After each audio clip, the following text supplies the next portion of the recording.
வணக்கம் மக்களே, இன்னைக்கு நம்ம என்ன பார்க்க போறோம்னா சிஎஸ்கே வர்சஸ் பஞ்சாப் மோதும் போட்டியில் சிஎஸ்கே அணியின் பிளேயிங் 11 மீண்டும் களமிறங்கும் அதிவேக பவுலர் யார் தெரியுமா? அதாவது நடப்பு ஐபிஎல் தொடர் தற்போது பரபரப்பான கட்டத்தை தான் எட்டியிருக்கு. இந்த நிலையில் தான் நடப்பு சாம்பியனான சிஎஸ்கே அணியானது இதுவரை விளையாடியுள்ள 10 போட்டிகளில் 5 போட்டியில் வெற்றியும் 5 போட்டியில் தோல்வியையும் தழுவியிருக்காங்க. இந்த முக்கியமான நேரத்தில் தான் சிஎஸ்கே அணிக்கு முக்கிய வீரர்கள் காயம் காரணமாகவும் சொந்த பிரச்சனைக்காகவும் விலகி இருப்பது சிஎஸ்கேவுக்கு பின்னடைவையும் ஏற்படுத்தியிருக்கு.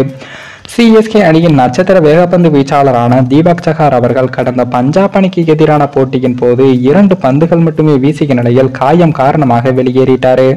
இதே போலதான் வங்கதேசத்தைச் சேர்ந்த முஸ்தபிர் ரஹ்மானும் சர்வதேச T20 போட்டிகளில் விளையாடுவதற்காக ஐபிஎல் போட்டிகளில் இருந்து விலகி வங்கதேசமும் சென்று இருக்காரு. மேலும் நன்றாக பந்து வீசிக் கொண்டிருந்த தூசர் தேஷ்பாண்டேவுக்கும் தற்போது காய்ச்சல் ஏற்பட்டு அவரும் ஓய்விலையும் இருக்காரு. இதனால் இன்றைய தினம் நடைபெறவுள்ள பஞ்சாப் அணிக்கு எதிரான போட்டியில் சிஎஸ்கே நிர்வாகம் யாரை களமிறக்கப் போகிறது என்ற எதிர்பார்ப்பும் எழுதியுள்ளது.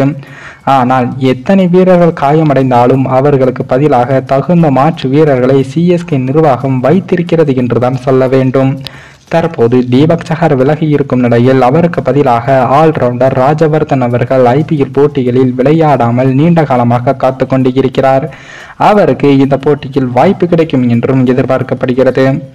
இவரை உள்ளூர் கிரிக்கெட்டில் குட்டி ஹர்திக் பாண்டியா என்று அழைப்பார்கள். திறமை வாய்ந்த வீரராக இருந்தாலும் இவருக்கு சிஎஸ்கே நிர்வாகம் வாய்ப்புகளை வழங்காமல் வீணடித்து வருகிறது. இதனால் இவருக்கு கண்டிப்பாக வாய்ப்பு கிடைக்கும். அதே போல வங்கதேச வீரர் முஸ்தபிர் ரஹ்மானுக்கு மாற்று வீரராக இங்கிலாந்து அணியைச் சேர்ந்த ரிச்சர்ட் கிளீசன் என்பவரையும் சிஎஸ்கே நிர்வாகம் சமீபத்தில் ஒப்பந்தம் செய்தது. மேலும் பேட்டிங்கிலும் எந்த வீரர் காயமடைந்தாலும் அவருக்கு தகுந்த மாற்று வீரர் இருப்பதால் அது குறித்த கவலை கொள்ள தேவையில்லை. இந்த நிலையில் தான் தற்போது சிஎஸ்கே அணியானது பஞ்சாப் அணிக்கு எதிரான போட்டியில் சென்னையில் நடைபெற்ற போட்டியில் தோல்வியை தழுவியுள்ள நிலையில் அதே பஞ்சாப் அணிக்கு எதிராகத்தான் தற்போது தர்மசாலாவில் விளையாட உள்ளது. இந்த போட்டியில் வெற்றி பெறும் முனைப்பில் சிஎஸ்கே அணி விளையாட உள்ளது. இந்த போட்டிக்கான சிஎஸ்கே அணியின் பிளேயிங் 11 சில மாற்றங்களை செய்துள்ளார்கள். அதில் கடந்த போட்டியில் பதிரானா மற்றும் மகேஷ் தீக்ஷனா இருவரும் விளையாடவில்லை.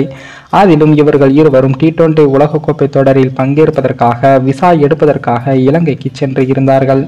தற்போது மீண்டும் இவர்கள் பஞ்சாப் அணிக்கு எதிரான போட்டியில் விளையாட இந்தியா திரும்பியுள்ளார்கள். இதனால் தற்போது முஸ்தபிர் ரஹ்மான் விலகியுள்ள நிலையில் அவருக்கு பதிலாக தீக்ஷனா இடம்பெற உள்ளார்.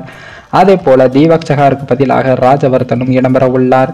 தூசர் தேஷ்பாண்டே காய்ச்சல் காரணமாக விளையாட முடியாத நிலையில் அவரும் களமிறங்க மாட்டார். அதன்படி CSK playing 11 Rahane, Ruturaj, Daryl Mitchell, Moeen Ali, Shivam Dube, Jadeja, Dhoni, Shardul Thakur, Rajvardhan, Pathirana Richard Gleeson, impact வீரராக தீக்ஷனா அவர்கள் இடம்பெறுவார்.